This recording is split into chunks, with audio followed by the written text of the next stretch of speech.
ఏంటి పద్మజం చూసారా? పద్మయ్య అవునే కొంచెం ఒళ్ళు చేసింది, నలుగురికి తలబడింది, చిన్న అవుతుంది ఉంటుంది అదే. అబ్బా అది కాదండి, దానికి ఎంత పొగలనుకున్నారు. దానింట్లోనే పెద్ద LED TV, double door fridge, ఏసీలు ఉన్నాయని మహాగర్వం దానికి.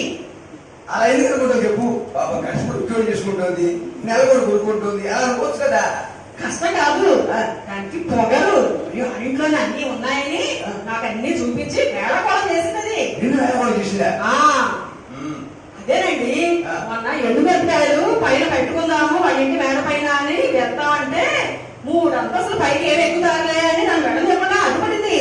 నువ్వు ఈ పర్సనాలిటీ 3 అంతస్తులు ఎక్కి మిరపకాయలు పెడితే ఇబ్బంది పడుతుందని చెప్పింది అనుకోవచ్చు కదా. మీరు కూడా ఎలా అంటారేంటి?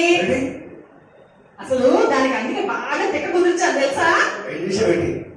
అదే మొన్న ఎప్పుడు మీరు ఊరు వెళ్ళారు కదా, ఆ రాత్రి ఒక మన ఇంట్లోకి కొంపలోకి తగ్గడం తెచ్చాడు. వాడిని చూసి మా ఇంట్లో ఏముంది బూడిద, మా ఆయన సన్నాసి, సంపాదించడం చేతగా దద్దమ్మ, ఇదిగో ఆ పక్కింట్లో పద్మజ ఉంది చూసా, అది వాళ్ళ మంచం కింద బాక్స్ ఒకటి ఉంది, దానిలో 3 నగలు దాచిపెట్టింది. పట్టు చీరలు అన్ని కూడా రోజువారీ ఆ బట్టలు ఉంటాయి, అందులో 10 పట్టు చీరల దాకా దాచింది అని సీక్రెట్ చెప్పేసా.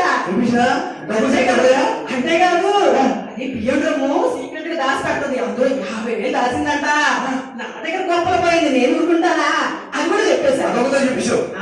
వాడు శుభ్రంగా దాన్ని కట్టేసి అన్ని దోసుకెళ్ళాడు. మరి నేను ఊరుకుంటానండి, దానికి బాగా కుదిర్చాను. 3 అంతస్తులు ఎక్కడే ఉన్నందుకే మాత్రం శిక్ష విధించేవాడి.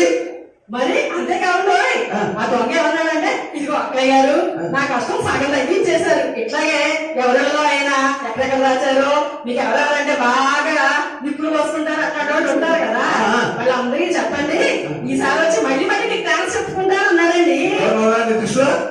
అదేనండి ఆ ఎదురింట్లో ఉంది కదా మహాదానికి కంట కావడం అని వచ్చి నిప్పులు పోసుకుంటది, ఆ కుళ్ళు పోతు కాచాయి దాని దగ్గర పని పడతాయి ఈసారి నేను. అయితే ఇప్పుడు కాచాయి విషయం చెప్పాలి.